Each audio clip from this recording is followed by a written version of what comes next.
assessment report number 6. And this presentation will be followed by a presentation of by the task group on data and the DDC from the IPCC.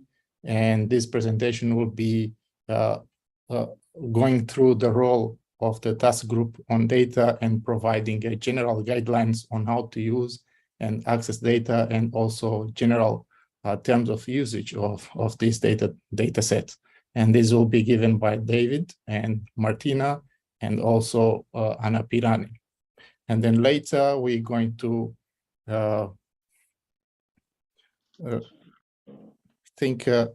after this presentation, José Manuel will give a 10-minute presentation followed by question and answers. And the next slide.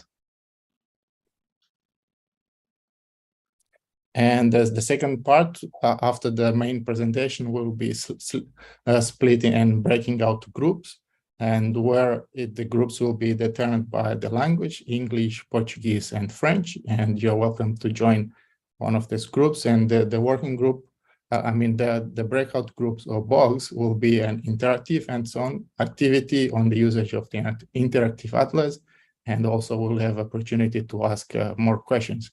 And these working groups will be presented by the Richard, Emily, myself, and José. And I think next slide.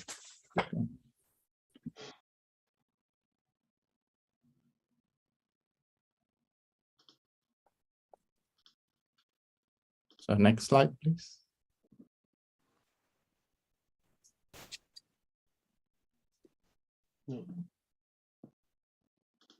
Thank you.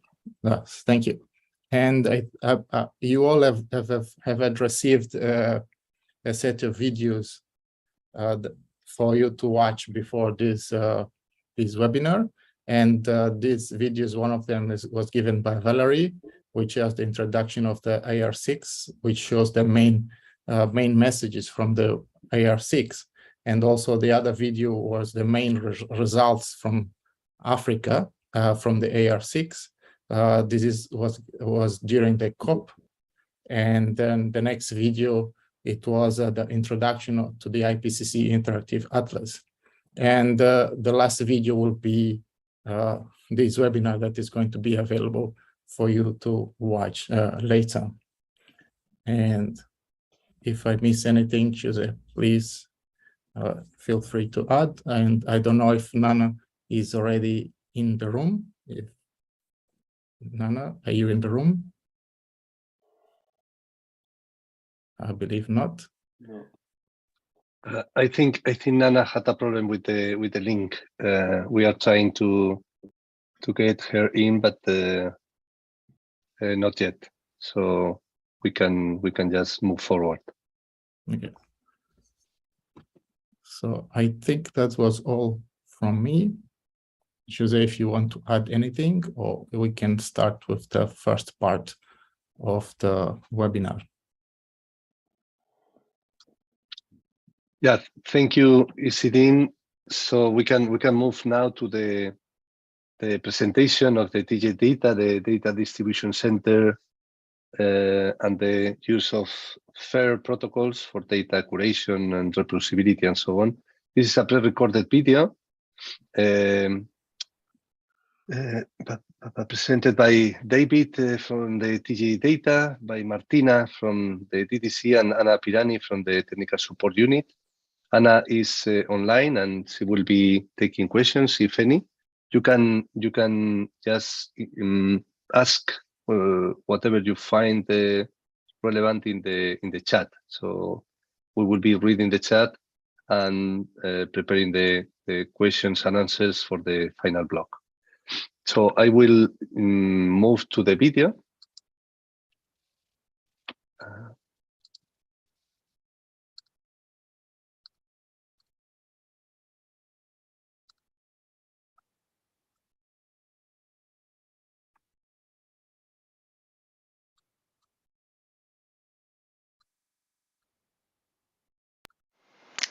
Hi, My name is David Huard. I co-chair with Sebastian Vicuña the IPCC Task Group on Data Support for Climate Change Assessment, whose objective is to improve access to IPCC data, both for IPCC authors and also scientists that rely on the IPCC reports.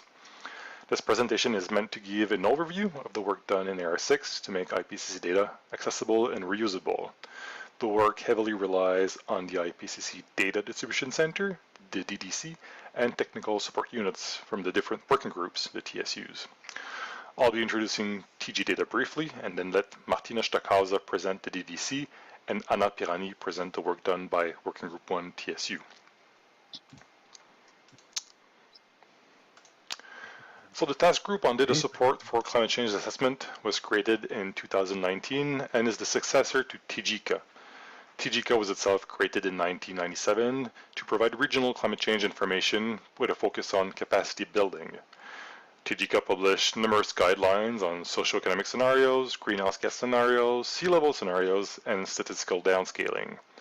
Now, TG-Data is focused less on capacity building and more on data access and reusability. Our mandate is to provide guidance to the IPCC Data Distribution Center, to provide curation, transparency, and traceability of data and scenarios. Also to facilitate the access of data for IPCC authors, and facilitate the availability and use of climate change-related data resulting from the activities of the IPCC in accordance with the mandate of the IPCC. And the mandate of the IPCC is to assess the state of the scientific literature on all aspects of climate change, its impacts, and society's options for responding to it. And so scientists from hundreds of independent institutions around the world volunteer their time and energy to review the scientific literature, judge the strength of the evidence, and synthesize it into key messages. The objective is for the report to be as rigorous as possible with an open review process, collecting comments from expert reviewers around the world. And for example, in AR6, over 180,000 comments were collected for the first and second drafts of the 3 working groups, and each and every one of these comments was given a response. As a consequence of this very thorough review process, the reports are authoritative and widely cited.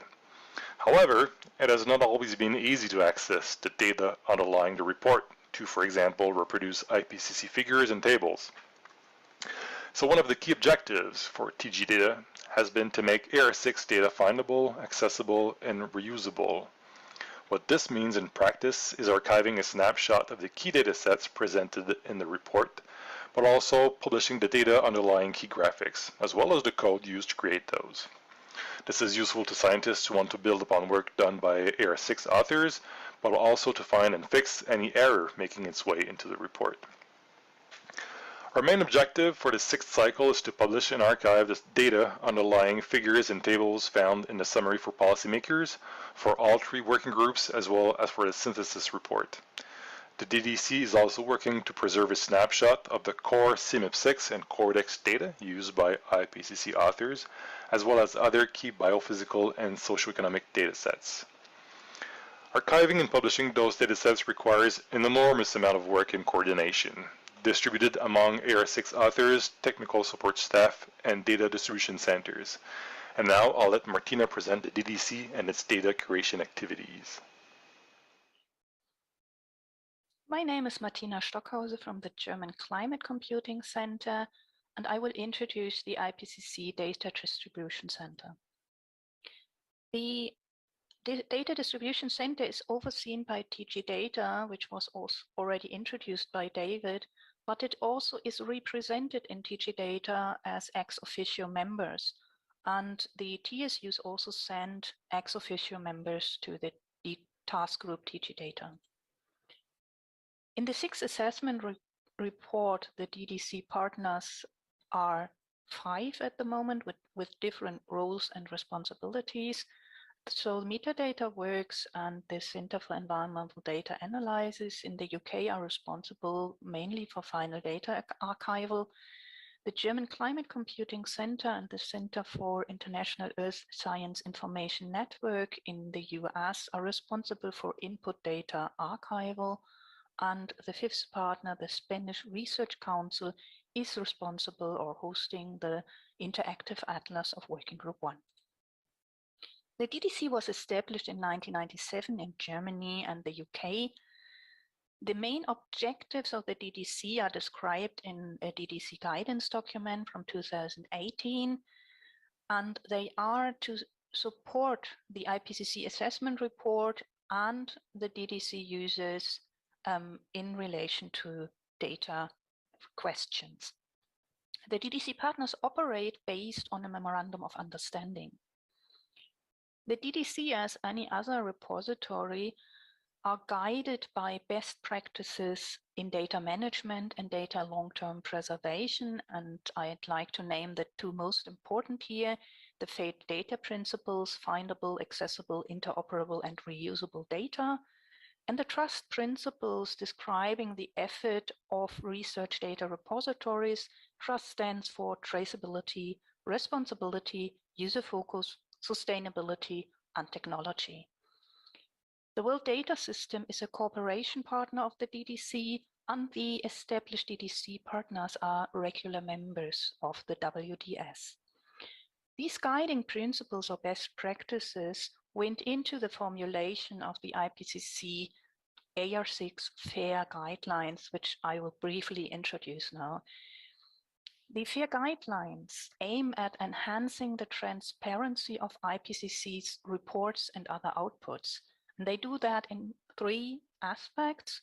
First, to enhance the traceability of key statements, and that is focusing on the figure creation process, which is documented in the supplementary materials, starting with input data, usage information, information on scripts which were applied to the data to create the final data, which are displayed in figures. The second enhancement for the traceability are references from the report to the data and in the other direction. The second aspect is credit. Credit has two sides. The first is that you give credit to those who provided input data sets, and that is done by the authors in the report. And the second is that the authors can receive credit for their final data sets because the final data sets get DOIs assigned to them. The last aspect is the long-term preservation, which is the main responsibility of the DDCs. So the input data sets which have no home in a trustworthy repository are curated and archived in the DDC.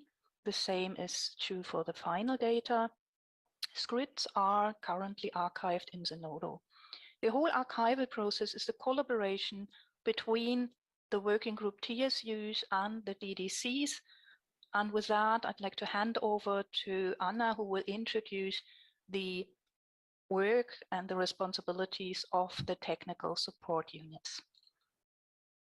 Hello, I'm Anna Pirani, the head of the Working Group 1 Technical Support Unit. And following on from Martina's talk, I'll be describing the role of the TSU and aspects related to data in the reports. So the TSU is the team that supports the author's work in undertaking the assessments. We are overseen by the Working Group Bureau, and we're advised by TG-Data on data aspects. So the report authors, as part of their undertaking, they produce figures to illustrate the assessments, and to give you an idea of the scale of this effort, there are about 650 figures as part of the AR6 Working Group 1 report. So the TSU provides a range of support from guidance and training, figure management. We work with authors to develop full data and script documentation. We have a Working Group 1 GitHub repository where we assemble scripts, and we can work with the authors to publish the code using Zenodo. And we also work with the IPCC Secretariat when there are queries on reproducing figures. So Martina has described the role of the DDC. What I want to emphasize is how important this connection between the TSU and the DDC is, and working alongside the data managers has been key to implementing FAIR principles and supporting the authors in this process. So in terms of access to data of the IPCC, First of all, to remind everyone that the IPCC does not produce data or research as such, but it reproduces data in figures or it post-processes data as part of the assessment. So the Working Group 1 report has produced a very novel component. It's the interactive atlas. And this is there for visualizing, exploring, and accessing the data that's been assessed in the report. So FAIR data principles are implementing for the assessed data, the code that's been produced, analyses to produce figures and tables.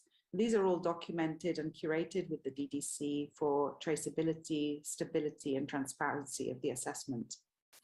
The FAIR principles also allow for a full implementation of the IPCC error protocol in case error are detected in data-related parts of the report. So the FAIR principles are being implemented as a priority for SPM figures, and the Atlas chapter of Working Group 1 and the Interactive Atlas have implemented them comprehensively. And this has been key for us to be able to produce a data-driven interactive tool as part of the assessment report. We've recommended that they're implemented by chapters, and now also we're working to work on the technical summary. And they've also been implemented for documenting and curating intermediate data sets that the authors have developed as part of the assessment. We recommend that they're also implemented when derivative products are produced either in collaboration with us or by external parties. So for example, we've worked with NASA to develop the IPCC sea level projection tool, which is a visualization tool for the global mean sea level projection data from the Working Group 1 report. So in terms of accessing data from the SPM, here is the CEDA DDC catalog for the Working Group 1 SPM figures that was released on the publication date of the report on the 9th of August 2021.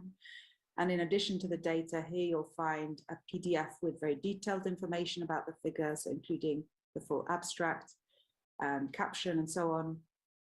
And there's also a README file describing the data file and the figure citation that needs to be used when reusing the figure. In terms of data licensing to reuse or access and reuse the data underpinning the figures, first of all, the original input data, such as the CMIP6 model data, observational data sets, and so on, that are curated by the DDC, they're either available directly from the DDC or through linked sources, and these are under all the relevant licenses of the original data sets. We've recommended that IPCC post-process data and figure final data are distributed under Creative Commons attribution license, unless there are some conditions that relevant license holders' interests are infringed. So obviously we recommend this to facilitate the reuse both of the data by researchers, by practitioners, the media, and users, anyone more broadly. The IPCC products themselves, the printed matter, falls under IPCC copyright. So text, graphics, maps, images that are can be downloaded from the IPCC website. These are protected by intellectual property laws. And the IPCC copyright says that you can download and copy material for personal and non-commercial use. Also, a limited number of figures and parts of the IPCC reports can be reproduced, for example, when publishing a book. There is no charge for reusing IPCC material, and it's key that the original source is properly acknowledged with the full citation, for example, where the chapter or in the SPM the material comes from. And in the case of figures, that the full legend is reproduced as well. If there are any inquiries related to reproducing printed material or downloaded material from the reports, these can be submitted to the IPCC Secretariat, and often the TSU will work with them to respond. So finally, just wrapping up our joint presentation, in terms of the outlook, of the FAIR outlook, the AR6 cycle has been really important because we've established TG-Data as part of the IPCC, and we've significantly strengthened the collaboration with the DDC and the TSUs. And for the first time, we've implemented FAIR data principles as part of the assessment process.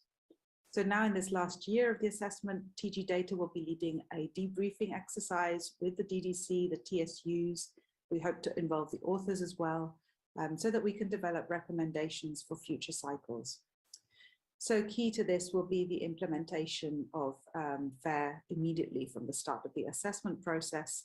And this will require the strong collaboration right from the start, that this is established between dedicated contacts in the TSUs, the DDC, and then with TG-Data.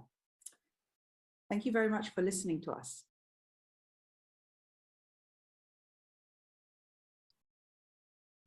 Thank you very much, Anna. Maybe you can switch on your camera and give a few words if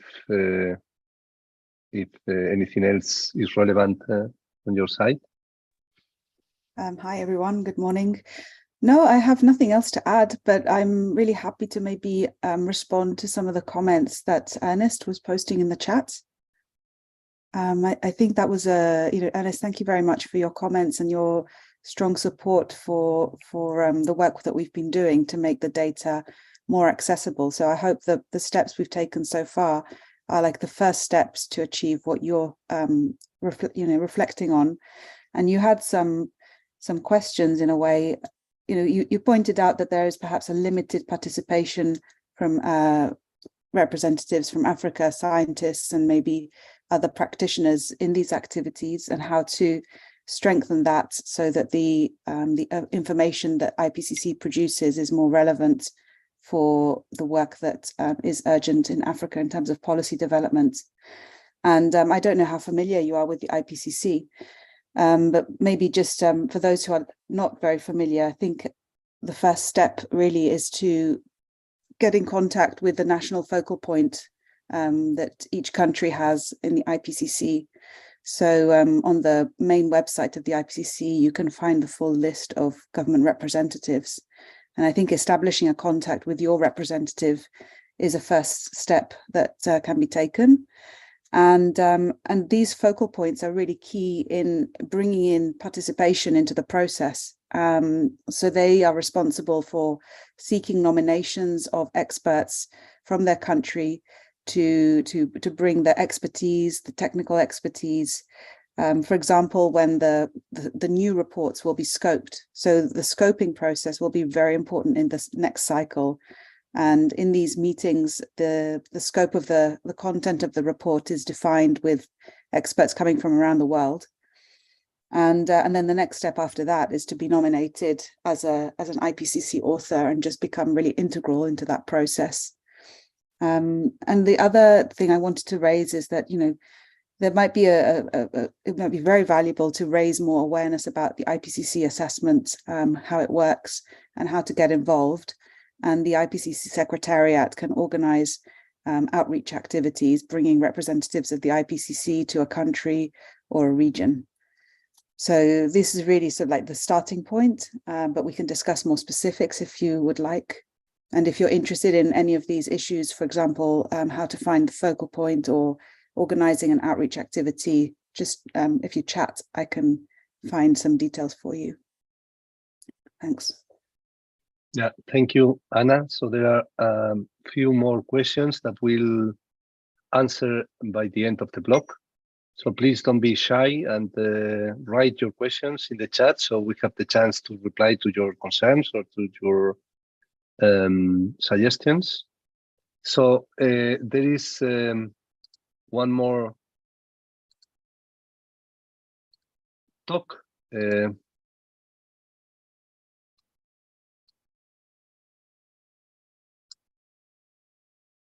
Yeah, which is basically expanding the previous talk on the treatment of data and information in the sixth assessment report, and expanding that to the specificities of the interactive atlas, which is, by the way, my name is José Manuel Gutiérrez, and I was one of the coordinating lead authors of the Atlas chapter and the interactive atlas tool, together with Richard Jones, who will be running the main breakout group in English with a live demonstration of the interactive atlas in the second block. So the Interactive Atlas is one of the official products of the 6th assessment report, together with the summary for policymakers, the full report chapters. There are also material, summary material, for instance, the regional fact sheets, which are quite nice, and they also integrate information from the Interactive Atlas. And this time, this cycle, the Atlas chapter prepare an Interactive Atlas as a test for this activity of implementing FAIR principles for data findability, reproducibility, accessibility, etc., that Martina and Anna described in the previous talk. So the Interactive Atlas is like I would say the best example of this implementation in the report, and is a novel tool for flexible spatial and temporal analysis of observed and also project climate change information underpinning the assessment report.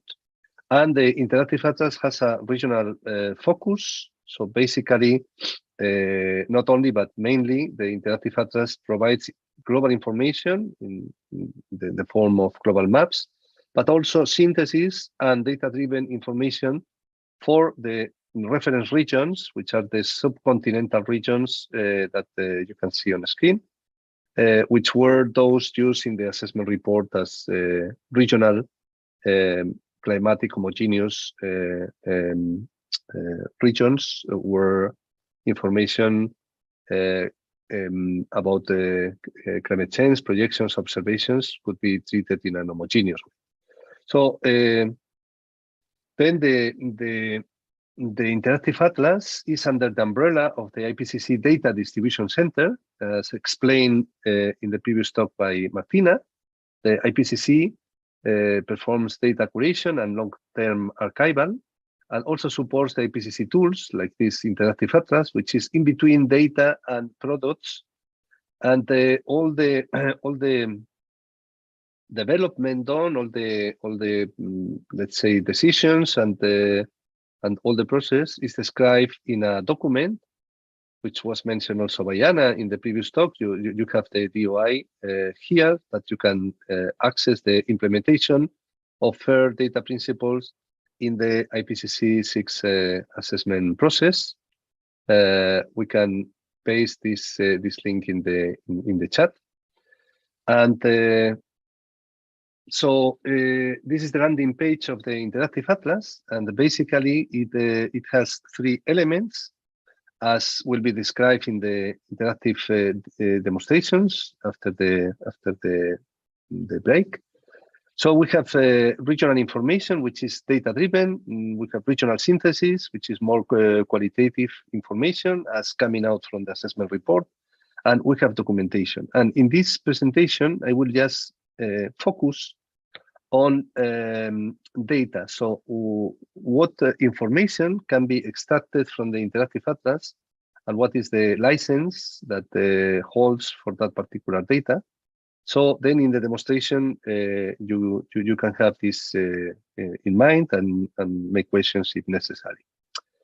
So the first component, the regional information, is data-driven, and basically you can display future projections for periods and global warming levels for a number of indexes and variables. For instance, in atmosphere, the essential variables treated were temperatures, precipitation, snowfall, and wind. And then from there, we derive a number of indexes which are used in the assessment report. They are driven by the report, like the annual maximum temperature, days with the maximum temperature over 35 degrees or 40 degrees, and so on and so forth. So then basically what you can display is all that information in terms of future changes in a way. And the information which is displayed in the Interactive Atlas can be downloaded. So there is in the right-hand side, there is a button panel, and this particular button is the one for downloading. And here you can you can either download the figure. This would be PNG or PDF format. And the figure, as Anna mentioned, is under the IPCC license, but you can also download the underlying data. So the numbers behind this figure. So you can do the figure yourself or make some analytics on the precise numbers. So that data comes under a different umbrella. It's the umbrella of the IPCC Data Distribution Center. And it is given under the CC BY Creative Commons BY license, as in principle all products of the DDCs when possible. So in the case of the regional information, there is also information on the metadata. So you can click on this other button and you can get a graphical representation of all the steps, all the processing steps from the data set use, the data collocation, spatiotemporal aggregations, which transformations were applied, and down to the graphical product. So what is plotted in the graphic, so the uncertainty, the colors, and so on and so forth. And you can access that information also in this button in a machine-readable form. So you can get basically the data, the figures, and also the metadata, which explains how the data was produced and how the figures are created. For the regional synthesis, which is the second element, here you have a higher view of the assessment report, because basically what is included in this component is a qualitative assessment as derived from the assessment report on a number of climatic impact drivers. And those are atmospheric conditions driving impacts in a way. So there are a number of CIDs, climatic impact drivers for heat and cold, wet and dry, and so on. You will see that in the demonstration afterwards. So basically, you can focus on each of them and display a map on where those, in this case, heavy precipitation and pluvial flooding, this CID is expected to change in the future with high confidence in increase, the violet, the strong violet, or high confidence of decrease, in this case, orange. So all that information can be analyzed in a flexible form, just focusing on maps for all regions, on a single region for all CIDs, or modern visualizations where you can combine several of them. But important thing for this talk is that you can also download the figures in this button. So you can download the figure and use them with the same IPCC license. So there are a tabular representation where you can also get the information in terms of quantities in a way. Okay. So just to end, the idea is that the IPCC Data Distribution Center, the IPCC DDCs, provides the framework for the interactive atlas. So we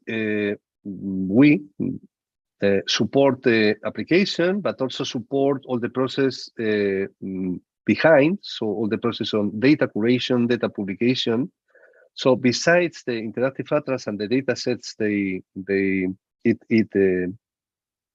allowed to access, there are some data sets which are being curated by the IPCC DDC and will be made publicly available soon. And in particular, the interactive atlas data set is the set of Monly created values of the variables and indexes which are displayed in the interactive atlas. So basically, the data behind, all the data at a monthly scale behind the interactive atlas will be made publicly available. So you can use that data for your particular applications. So that will be part of the IPCC DDC. This is the link, and you can check the updates in the landing page of the DDC. And then finally, besides the data, there was a huge effort coordinated by the technical support unit, coordinated by Anna's group, in terms of archiving the code and also final or auxiliary data in repositories in GitHub in particular, in this link, where users can go and find the code in the form of, for instance, notebooks, which tell us how to produce the different elements, the different figures, for instance, which are included in the report. So this is the huge effort to allow for reusability and the reproducibility of the information and all the code and work which was developed for the assessment report. So in the case of the interactive atlas, you can access the GitHub repository in that link, the GitHub, but with the atlas at the end, the atlas chapter. And there you can find a lot of resources, so from notebooks.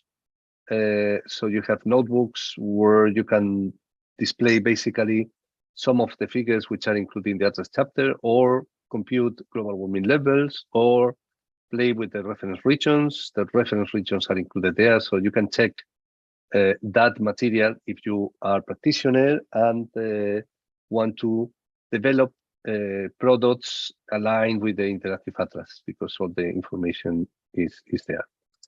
So I think that's all, and I'll stop sharing, and now we can go through the questions that you have posted in the chat. Jesus Fernandez from the group has been paying attention to that. So, Chus, can you please switch on your camera and summarize what you find more relevant from the chat?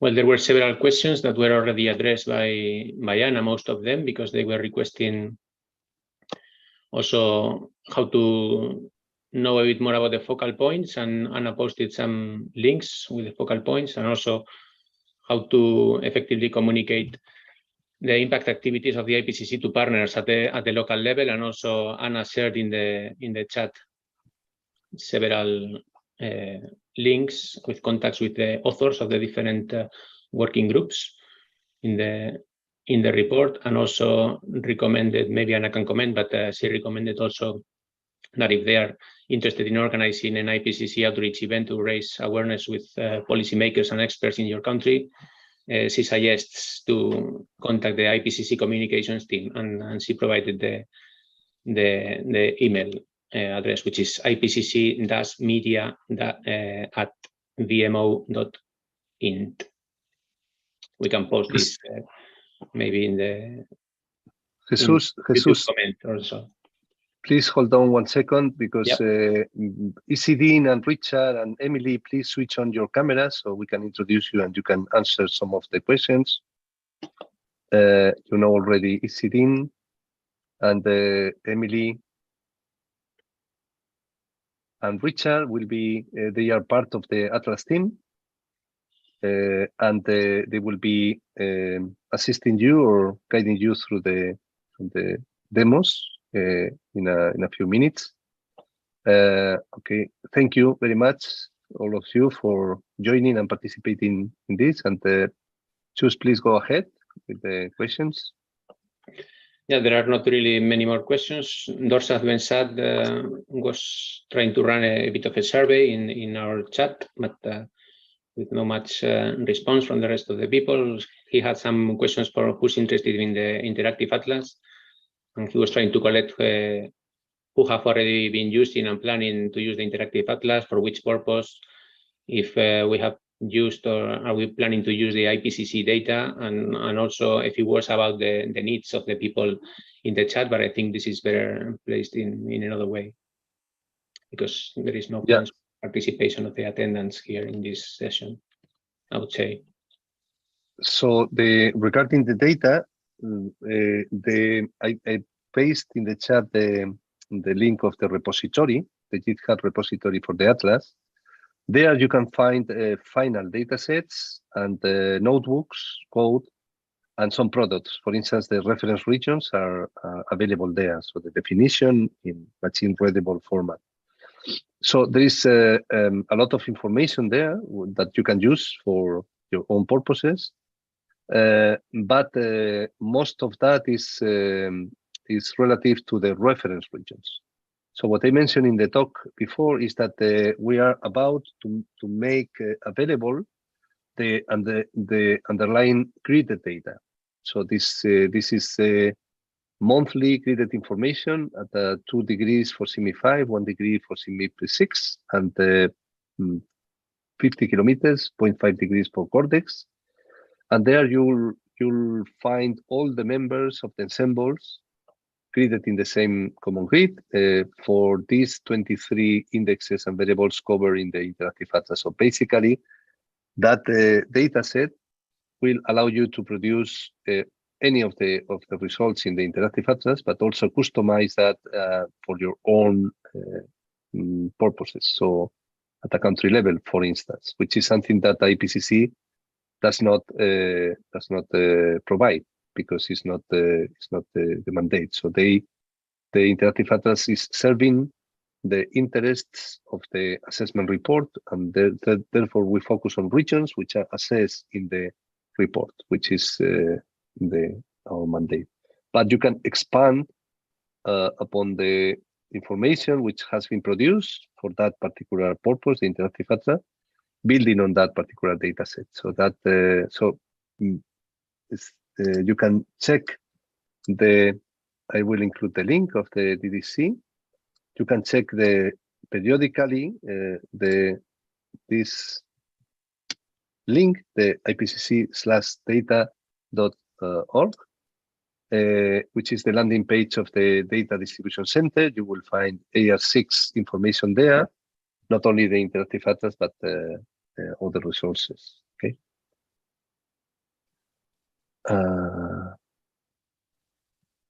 There is one question just coming in the chat. The universities are not yet open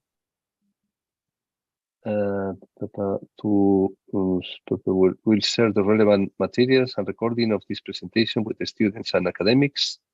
So there was a previous question regarding also training and regarding outreach activities. So this series of webinars, the regional webinars of the Interactive Atlas, is precisely a reply to a response to that request. So we are trying to get close to the people in the different regions with their particularities and explain how this resource, how the Interactive Atlas can be used for any application. So can be used for teaching at the school. So it's an open resource, and we'll continue with the outreach activities, and are happy to receive ideas or to receive comments on how we can better impact or maximize the impact of the outreach activities in the different regions. So if you have comments for us regarding Africa, please just paste them in the chat, because all the information is really well appreciated and will guide us in future activities. Richard raised his hand. Richard, go ahead, please. Yeah, thanks, Jose. I just wanted to point out that there was a request in the chat, which is sort of scrolled up now, for PDFs of the presentations to be made available. Would that be possible? Yes, definitely. So we can make them available somewhere, maybe in the documentation of the Interactive Atlas. So we can include their PDF material, and I can email the attendants with the link, precise link, when it is ready in the coming, I would say, couple of weeks. Okay, thank you. Good point. The video, the recorded video, will be available at the link provided in the registration email. So the same link that the Izidine showed in the introduction. So there is a channel, the TG-Data webinars channel where all the videos also for other regions, Europe, Central and South America, and so on. So this is a nice repository to check and catch up afterwards. But the PDF is not there, so we will share that in the documentation of the interactive atlas. Yeah, Anna, please go ahead. Thanks. I saw that Ernest had raised his hand, but I think you're welcome to raise your hand again if you'd like to make a question. And I also spotted Eric Coffey, who asked a question in the chat, and so I was just going to respond to that. So Eric was asking how to communicate the impact and of the activities of the IPCC at a local level. And essentially, I wanted to repeat the point that it's worth navigating the author lists of the reports. And this is really, an enormous, valuable resource, this critical mass of authors from the African region who have participated across the 3 main assessment reports of the IPCC. And so you may find that there is an author from your region, so already an important contact. But again, as was also said, the IPCC Secretariat is very enthusiastic about expanding the awareness of the IPCC activities in different countries and regions. So feel free to reach out.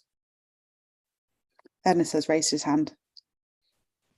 Yeah, thank you very much, and thank you for this very informative webinar. I think this is the first webinar that I'm attending, and I'm just surprised that maybe about a couple of weeks ago, we have a meeting in Kenya when we were talking about data, but I'm surprised that nobody mentioned on IPCC. So it's actually when I was searching that I just got, we were talking about data-driven climate change or food and nutrition in Africa. And I was wondering that where can we get really the information? Is actually while searching that I just pop into IPCC. So actually there is a challenge of information diffusion or communication. And I don't know how. Maybe there may be some good regional participation, but I'm wondering how often actually the information that they get, they circulate to those that need it most. Because I attended that meeting as the regional representative for emerging technology, and we're looking of how artificial intelligence and most of this emerging technology can be used to provide smart solution to food insecurity in Africa. That is in relation to climate change or smart climate approach. But still, I think most of those information are still in the repository, and we need to find a way to make sure that people that need it most actually get access to those information. For example, the map are really very interesting or very interactive when I just check it, but how often? And most of those maps will be actually be used for decision maker to really see what is the impact or what are the temperature change or humidity, how does it influence? Today we are talking of evidence, and those are the real evidence that have to be shown to decision maker or to the various stakeholders of how climate change are affecting the various regions. I think there is a need for us to look at ways how actually we can make an IPCC outreach, because I'm not sure that really the focal points are really doing their work. And I'm also concerned because most of what we are talking are mainly in English. I'm from the Francophone zone, and I coordinate maybe about 14 Francophone African countries. I'm wondering how level of this information are actually in French, that maybe a local decision maker Francophone can actually use such information. And that is also the case maybe in Latin America. I don't know how much information are either in Spanish or that can those people have access. We should not just limit it to experts, which maybe actually are not diffusing the information to the people that most need it. Thank you so much.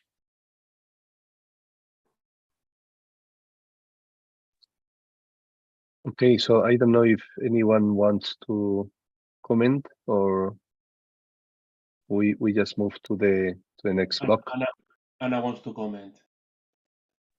Yeah, I'm happy to say something here. I think we never managed to reach as far as we would like, and it's a perpetual problem. But I think awareness of the IPCC as an organization is helpful, and they are very active on communicating activities and news on the social media platforms. So it's worth following Facebook and Twitter accounts of the IPCC. And I wanted to flag that the key summary documents, so the summary for policymakers, frequently asked questions, and the technical summaries are all translated into UN languages. So you have the French, Spanish, Russian, Chinese, Arab versions available, though they come later after the publication. That takes some time, unfortunately. Also, many presentations are available translated, and there have been activities in Africa, sort of a concerted effort, I think, on behalf of IPCC recently. So there are events that were organized in different languages and different regions. So yeah, I think still we need to do better in assembling these resources and information on the IPCC website.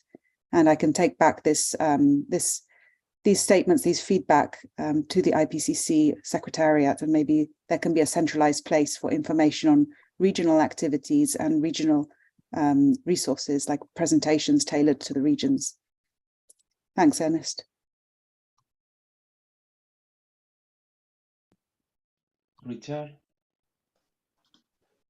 Yeah, so thanks, Ernest, for your points there, which yeah, very important. On a practical level, in terms of access to climate data in Kenya, one institution that you should probably think about contacting is ICPAC, which is based in Nairobi. So it's a regional body. It's the IGAD Climate Prediction and Application Center. Their work mainly focuses around seasonal forecasting for applications in agriculture, water resources, and other sectors of the economy. But they do have a part of their regular meetings.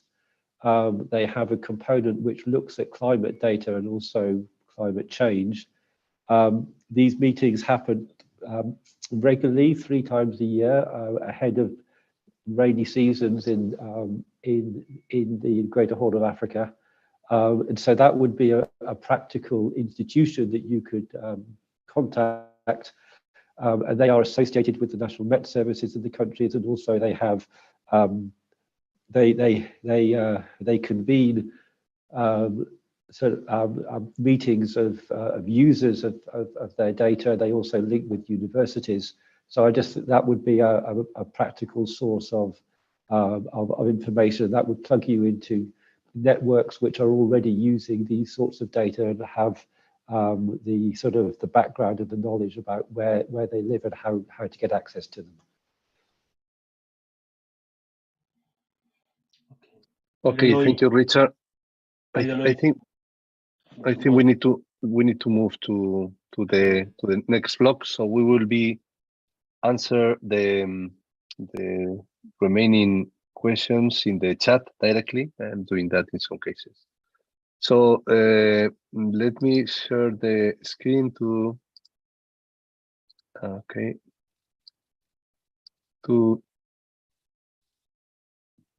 explain how we will proceed now. So Antonio will activate in a while the selection of groups tool in the panel of the Zoom application. So if you click there are basically 3 breakout groups. So the demonstration in English will stay in the main room. So if you want to attend the English one, you just need to stay, don't do anything. But then we have a breakout group in French that will be conducted by Emily Van Bijf, and a second BOG in Portuguese by Izidine Pinto, And then, since we realized that some of you checked the option of experienced users, so spending over 1 hour in the interactive atlas with at least that experience, there is another BOG in English for experienced users. So if you have some experience already using the interactive atlas, you can go there, and then we can discuss. We can make that more a dialogue with the experiences and problems found and so on.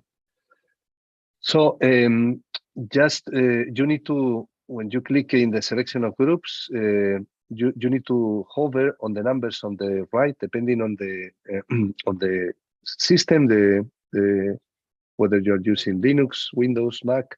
There are different ways to access the breakout groups, but basically, if you hover on the numbers on the right of the group name, then you can click and join. So the number will change and access link will show up if you hover on the numbers. Okay. So then, Antonio, maybe you can activate that groups selection. It's already, Jose. Yeah, and Jose, there are people who are already joining the groups. I see that Ernest and Sandra have gone to the French group, for example. So okay. Leader in the advanced. Okay, so Izidine, you have to go to the Portuguese. And Richard, you will stay here, and I will move to.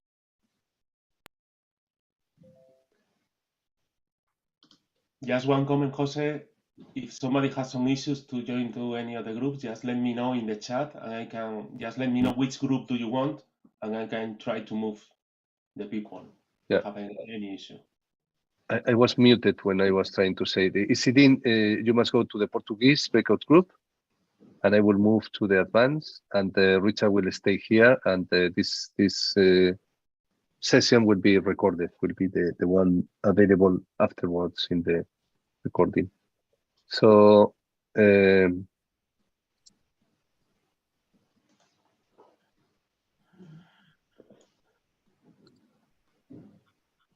go ahead, Richard, all yours. Okay, thank you very much, Jose. So if you just give me a second, so to welcome everybody. So my name is Richard Jones. I'm one of the other coordinating lead authors of the Atlas. And I'm going to take you through a demonstration of the various aspects of functionality of the interactive atlas. Just give me a second whilst I find out how to share my screen. There is a green button. Okay, so I believe I'm now sharing my screen. Is that correct? Can people see the screen now? Yes, yes. Okay, so as I said, welcome everybody. Thank you very much for joining this webinar on the Interactive Atlas, and thank you to Jose and Anna and Jose's team for setting this up and all of the previous set of presentations. I hope you found those informative. I'm going to run through just some of the main functionality of the Interactive Atlas, and for the team supporting, I'm looking at the screen which you are seeing on your screen, the one that I'm sharing. I am not able to see the chat, and I'm not able to see hands up. So please, if there is questions that come in the chat, or if somebody raises a hand, please can one of the support team just alert me to that. Just interrupt me, and then I'll pause and then take the question, or we'll go to the comment, or we could ask the person who is asking the question, who has the hand up, to make an intervention. Is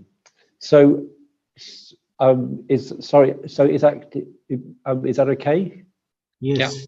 Yep, good. Okay, thank you very much. Okay, so what you're seeing on the screen here is actually the sort of main landing page for the Working Group 1 contribution to the IPCC 6th Assessment Report. So what you're looking at here is actually the cover picture of the printed report when it's going to be released. Underneath that, you have links to the summary for policymakers, which is the top level document that is agreed by all world governments at the approval plenary meetings of the various reports. So this is what contains the high level messages that come out of the IPCC report. Underneath that, there is, and also linked here is the technical summary. The technical summary is a fairly high level summary of the main findings of the full report. And so the summary for policymakers is a synthesis of the information which is in the technical summary. And the technical summary is an overall summary of the findings of the full report. And the full report involves 13 chapters. So there are a series of chapters on global climate change, a series of chapters which are on some of the underlying processes which are associated with climate change, which are responsible for it. And then there are set at the end, the last 4 chapters in the report are regionally focused chapters, and the Atlas chapter is the last of those. And then a bit further down on this landing page, you have a set of frequently asked questions, which provides some background to some important topics which are addressed in the report. You have a series of fact sheets, regional fact sheets, which Jose mentioned in his presentation earlier. And then on the right-hand side, where my mouse button is, you have the link to the interactive atlas, which is what I will now take you through. So you just hit that link, and then it goes to this page here, which you can now see in front of you. So this is the landing page of the interactive atlas. The very first thing that you see is a spinning globe, which is on the page, which allows you just a very sort of brief overview of how temperature, which is what you're looking at now, or if you click on precipitation, how precipitation will change in the future under a series of different warming levels. So we have the 2 important warming levels which are associated with the Paris Agreement, so 1.5 and 2 degrees, and then higher warming levels 3 and 4 degrees. And so, and also you can rotate the globe so that you can focus it more on the particular area of interest. So if you're interested in Antarctica, you can rotate it down. If you're more interested in the Southern Hemisphere, the continents, then you can, South America and parts of Africa, you can rotate it. So this is now looking at the Pacific Ocean across to Australia, Southeast Asia. So that's just a sort of one feature on the landing page, which is quite useful. But then the main aspects of the interactive atlas are given in these 3 links that you see in front of you here. So there's the documentation which explains the background to the interactive atlas and how the data were processed. Some of the information that Jose mentioned about how to get access to the data and the code which was used to generate the interactive atlas, the figures. Then you have this regional synthesis component, and I'll go to that in a second. So this is where you are able to visualize some of the summary information which is in the summary for policymakers and the technical summary. And then you have the main regional information component of the interactive atlas, which I will come to in a minute after I've just done a quick demonstration of the regional synthesis. So if you click on that regional synthesis link, it takes you to this page. And what we are looking at here, or what we have in the regional synthesis, is 3 different ways of visualizing the information which is on regional climate change, which is contained in the summary for policymakers and the technical summary. So we'll start off with the first of these views, which is a map view. And what you are looking at here in the map view is the confidence that we have in a particular variable and how it will change in the future for all of these climatic impact drivers, which Jose introduced in his talk, and how these will change in all of the land reference regions that, again, Jose introduced. So the first view you get is just looking at mean surface temperature. So obviously we have very high confidence that surface temperature will increase in the future across all of the land regions. If we go to one of the other variables, so say, for example, mean precipitation, then you'll find a slightly different picture. Here you'll find that in the higher, all of the higher latitude regions and in many of the regions in Asia and some of the regions in South America, there is high confidence of increases in average precipitation. But then in some areas, in many other areas, some of those in tropics and in also some of the southern hemisphere regions in Africa, South America and Australia, then we have either medium or high confidence that average rainfall is going to decrease.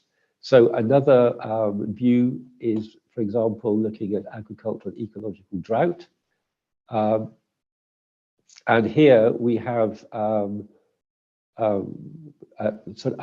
another finding, which is that in all of those regions where we have confidence in the direction of change of agricultural ecological drought, this is a feature which will be increasing in the future, either with medium or high confidence. So that's the first of the views that you can get in terms of visualizing the summary information that's in the technical summary and the summary for policymakers. We also have information on winds and snow and ice, where that is relevant, and also information on coastal climate change. So, for example, you could look at coastal erosion around all of the regions where it's relevant, i.e. not the continental interiors, but all of those regions which have coastlines. And here, again, a very clear picture that we have mainly high confidence and a few regions medium confidence that coastal erosion is going to be increasing in the future as a result of climate change. So that's one of the views in the regional synthesis. You could also look at all of the findings in terms of how these climatic impact drivers will change for a particular region. So, for example, if we are looking at, say, we can look at Central Africa, and here what you will see is where the information we have on how these climatic impact drivers will change in the future. But also we have now additional information. We have also information about whether there are observed changes in the recent past, and also whether we can attribute those changes to man-made climate change. So we're just looking at one example for Central Africa. You can look at another example for, say, West Southern Africa, and then you'll see a different picture. And this is one of the key findings from the summary for policymakers, is that all regions will see significant changes in climate, in many aspects of climate, but each region will have its own particular set of changes. So it's not the case that all regions will be affected in the same way. Every region will have its own unique set of changes. And that's one of the key findings from some policymakers, and this is easily visualized here in the this summary table of changes in a particular region. So in this case,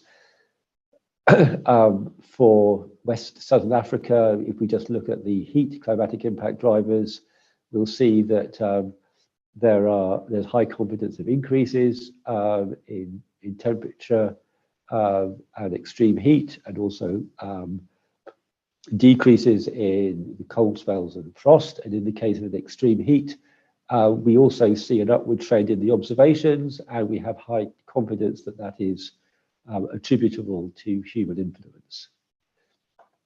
The third view that you have with the regional synthesis is being able to look at across the whole of the globe. And here we have a quasi-geographical representation of the reference regions. Here, each reference region is represented by a hexagon. So, for example, this one here is East Southern Africa, and this one here is Madagascar.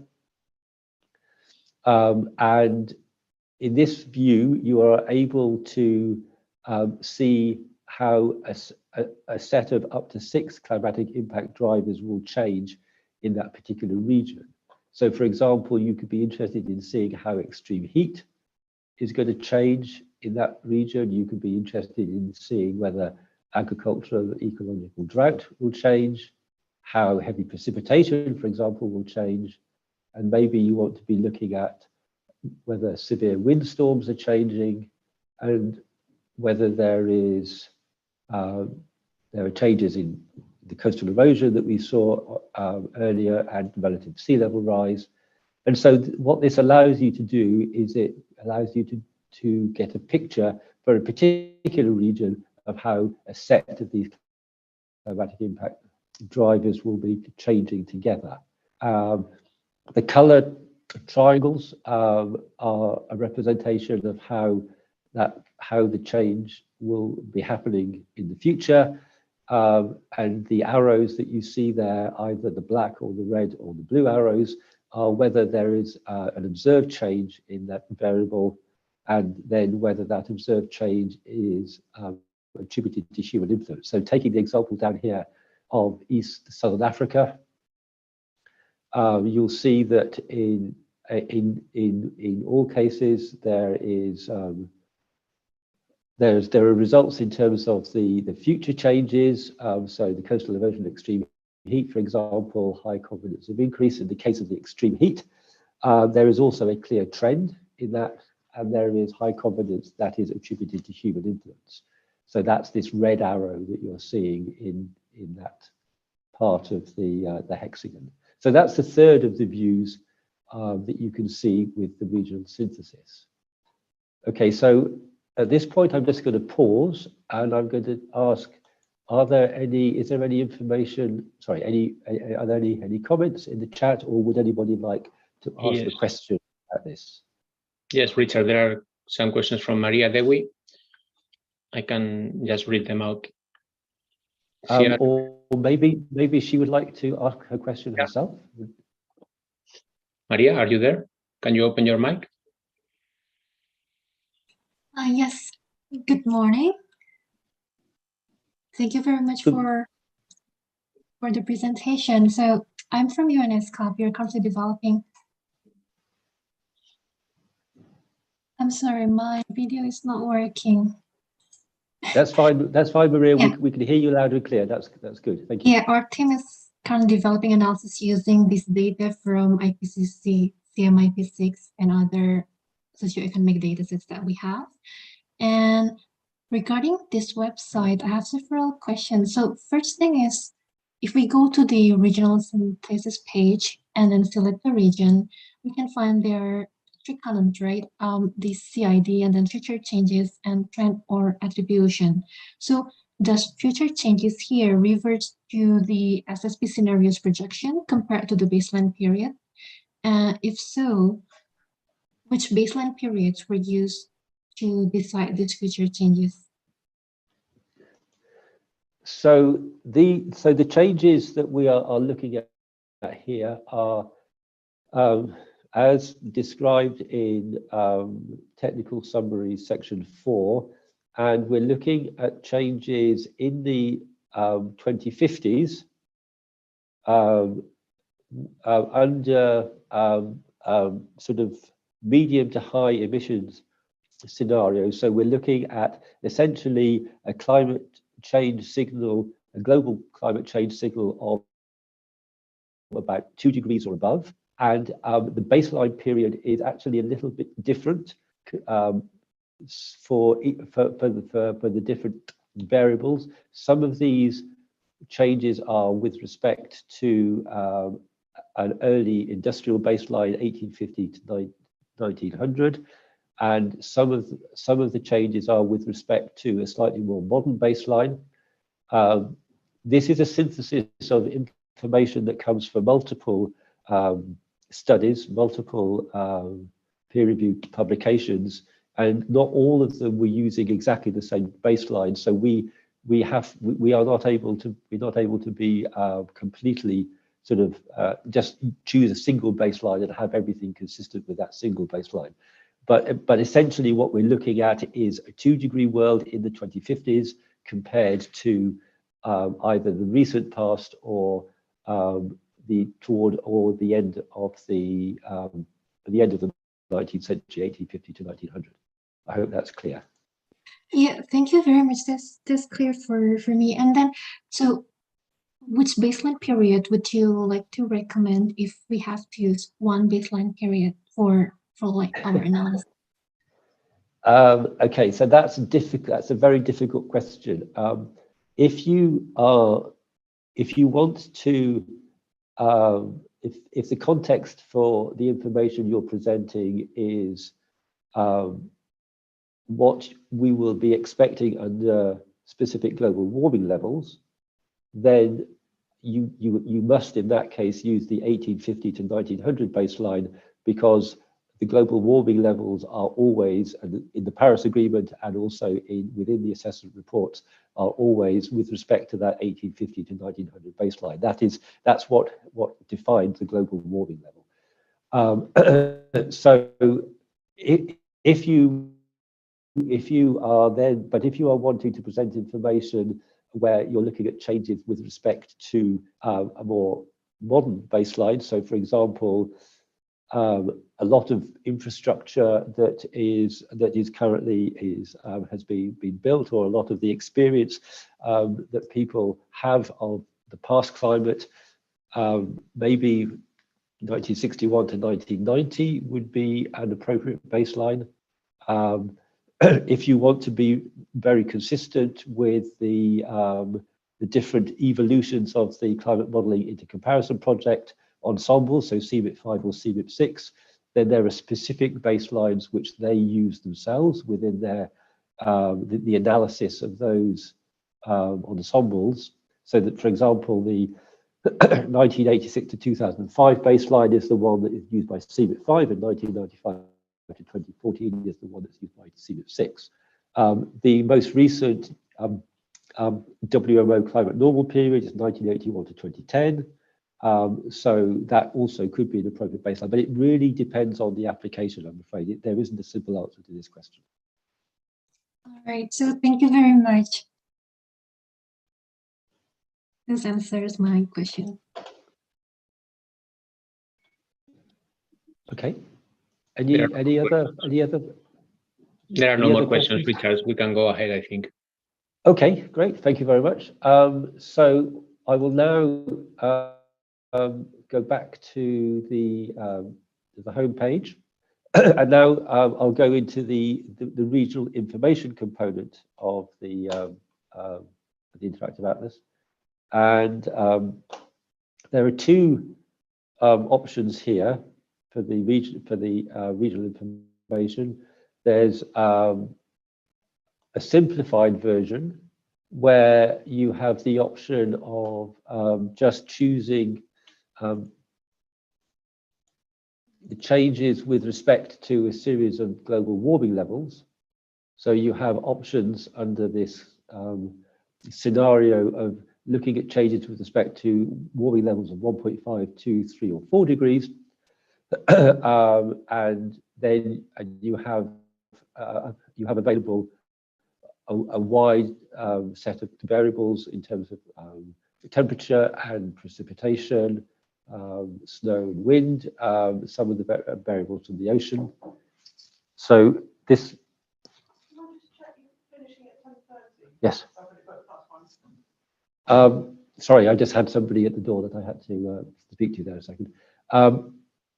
And so you then have the ability to check, to look at, to see how each of the variables is changing either globally, or you can look at it for a particular region, and you can get a summary of how that variable, in this case, we're looking at just mean temperature, would change over that particular region. So that's a simplified version, but I won't dwell too long on that. What I'll do is I'll go to the full functionality of the advanced version. And so here you have the same view. So the first view you get is mean temperature change. But here you can also, in addition to looking at different warming levels, you can also look at different emission scenarios, and you could use different baseline periods and look at different periods in the future. So for example, if we choose, we could say, for example, choose one of the medium emissions scenarios, and then we can look at what, under that emission scenario, what climate change would look like in the medium term, so in the 2041 to 2060 period, and we can then choose a particular baseline. So for example, we might want to choose a mid-20th century baseline, for example, Richard, there is a question about the baseline periods that maybe Simelis can open the mic and ask, because it's now. Okay, thank you for the opportunity you gave me. Yes, we can hear you. My question concerning the baseline, WMO calculates every 10 years. Now we are in 2022.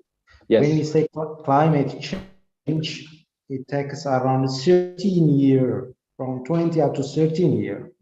So if we deduct from 2020, 13 years, we will go to 1991. Then is it possible to take as a baseline from 1991 up to 2020?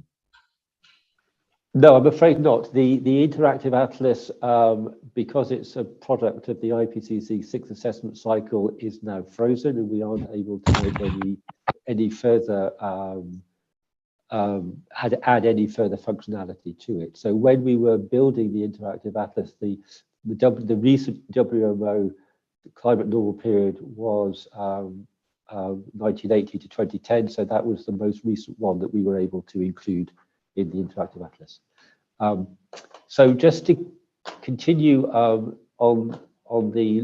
this, because we only have, I think we only have about 5 minutes left of the session. I just wanted to take you through the fact that we can also look at regional model data. So for example, we have the Cordex Africa data that's available here. And we can look at, as I say, we can look across all of these different variables. So we could maybe take a look at how heavy precipitation is expected to change in the future. And whilst doing this, we can zoom in on a particular region. So for example, here I'm going to be looking at southeastern Africa. So this is a region which I'm now highlighting. I've clicked on in the map and I'm highlighting there. And then this gives you a view of how that is expected to change in terms of a time series across the 21st century. But you could also look at it in terms of how that's expected to change in particular seasons. And so you'll find here that, so in the June, July, August season, you will see that the projection is for a reduction in this, but in the other seasons, you will see that the projections are for increases in this heavy precipitation metric. You can also get a summary table of how this variable is expected to change under that given emission scenario for the different time periods. And so that is the median change, and also you get a range around that median from the projections. So this is looking at the Cordex Africa simulations, and you do have the ability to actually split the screen, so you can actually look at two of these mapped side by side, so you can compare, for example, the projections that come from the Cordex alongside the projections that come, say, from the CMIP5 models, which drive the Cordex simulations, or the CMIP6 models as well. So that's as much as I think we have time for, I'm afraid, because this session is meant to close at 10:30 UK time. So I'm just going to go back to the sort of the main Zoom window and see if there are any final questions before we have to close the session. Any question from the audience?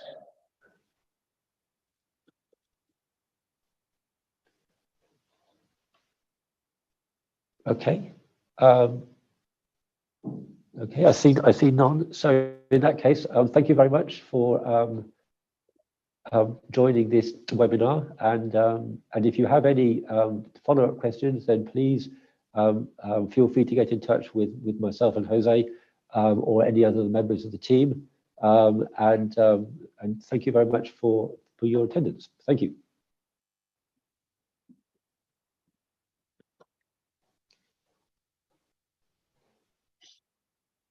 Thank you, Richard.